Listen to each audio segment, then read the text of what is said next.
Saludos, buenas. Soy la hermana Alicia Viles Ríos.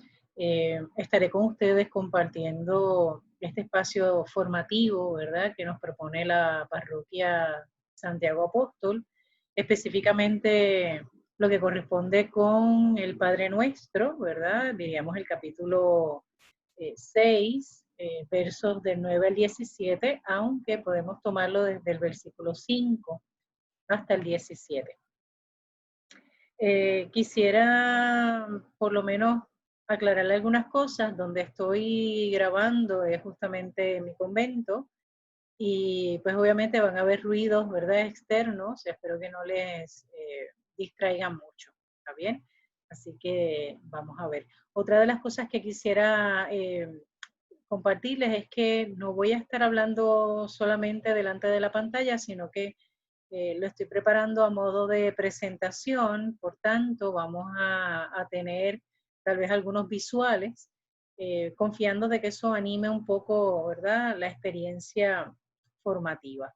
Así que me permiten por lo menos lograr comenzar a proyectarles, ¿verdad?, lo que ha de ser nuestro tema de hoy. Bueno, como les decía, me corresponde el tema de San Mateo, la parte del estudio de San Mateo, específicamente del capítulo 6, 9 al 17, pero haciendo referencia, ¿verdad?, desde el versículo 5. Vamos a ubicarnos un poco, ¿verdad?, en este contexto del Padre Nuestro. Recordemos, ¿verdad?, que surge justamente en la etapa donde Jesús anuncia la buena nueva, no solamente con palabras, sino también con acciones, ¿verdad? Recordemos que esto empieza desde el capítulo 5, ¿verdad? Es un primer momento, hasta el capítulo 7, donde vemos ese énfasis, ¿verdad?, de Jesús en anunciar la buena nueva. Y justamente en el centro, ¿verdad?, en el capítulo 6 tenemos el Padre Nuestro. De hecho, si nos ubicamos, ¿verdad?, en esto del capítulo 5, nos daremos cuenta que parte de esa experiencia de que hay una muchedumbre que lo sigue junto con los discípulos, y que él se ubica en el monte, y en el monte se acerca esa muchedumbre junto con los discípulos que están más cercanos, obviamente, y de ahí comienza entonces esa experiencia, ¿verdad?, de enseñanza. Y en este caso, ¿verdad?, escuchamos a Jesús dar sus recomendaciones, a diferencia de la versión lucana, ¿verdad?, que es en el capítulo 11 de Lucas, donde Jesús se encuentra orando en el monte y un discípulo se le acerca, ¿verdad?, y le pide: enséñanos a orar, maestro. En este caso de Mateo, Jesús ya está en el monte, obviamente está de día, por decirlo así, y hay una muchedumbre de personas a su alrededor junto con los discípulos, y él le enseña a todos los presentes, no únicamente o no de forma exclusiva a los discípulos, sino a todo aquel que está prestando atención, a todo aquel que ha comenzado a seguirle. Y justamente le presenta, ¿verdad?, les da esta recomendación de cómo se debe de orar. Y es interesante porque no es algo exclusivo a los discípulos, sino a todo aquel que lo ha escuchado, ¿verdad?, y que está presente. Por otro lado, y a modo ya de introducción, cuando nos referimos al Padre Nuestro, ¿verdad?, sabemos que es la oración principal de todo cristiano y cristiana. Es de las oraciones que nosotros aprendemos desde pequeños, ¿verdad? Incluso en la catequesis, una de las metas es que aprendamos el Padre Nuestro, si es que no lo hemos aprendido en casa. Y es una oración que nos acompaña toda la vida, ¿verdad? No hay oración que tengamos, no hay momento de reflexión que no culminemos con un Padre Nuestro. Tal vez usted sea de las personas que inicia su día, ¿verdad?, tan pronto despierta, orando la oración del Padre Nuestro. O tal vez sea la última oración que diga en la noche, ¿verdad?, antes de acostarse. Así que es una de las oraciones principales, por no decir que es la oración principal de todo cristiano o cristiana. Contiene 5 cualidades según Santo Tomás de Aquino, aquí me perdonan, ¿verdad? Soy dominica, así que tengo que buscar mis fuentes de referencia. Y Santo Tomás de Aquino reconoce que tiene una oración, esta oración del Padre Nuestro tiene 5 cualidades y él la refiere como lo que define una verdadera oración. Es decir, el Padre Nuestro nos presenta cómo debemos orar a Dios, ¿verdad? Y esas cualidades, tal como las presenta ahí, es la confianza, la cualidad de la rectitud, el orden, la devoción y la humildad, ¿verdad?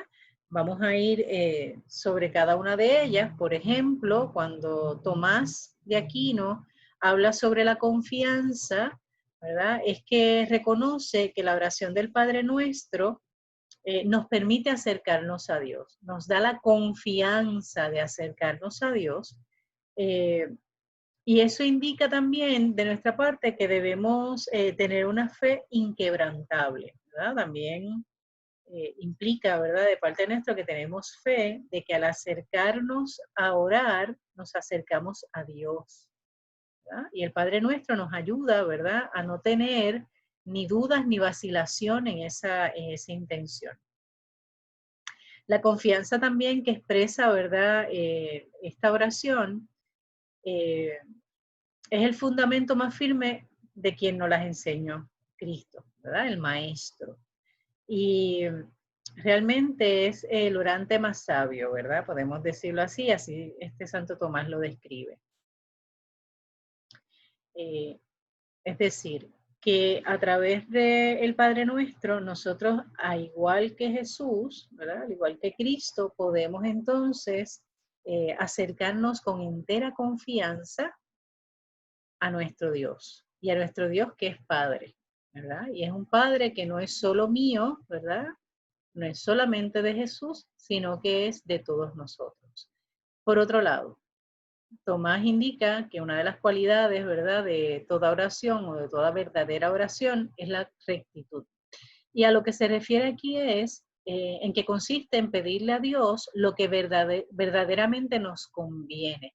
Si hacemos memoria, ¿verdad?, de lo que el Padre Nuestro indica, habla desde el cómo relacionarnos con los demás, cómo relacionarnos con Dios, eh, pedir justamente lo que necesitamos, ¿verdad? El alimento al menos básico, ¿verdad? Así que Tomás, en este caso, ¿verdad? Nos ayuda a reconocer que así como Pablo, ¿verdad? Nos indica en la carta de los Romanos, de que no sabemos a veces pedir lo que nos conviene. El Padre Nuestro que hemos aprendido de nuestro Maestro nos indica, ¿verdad? Justamente cómo debemos de hacerlo.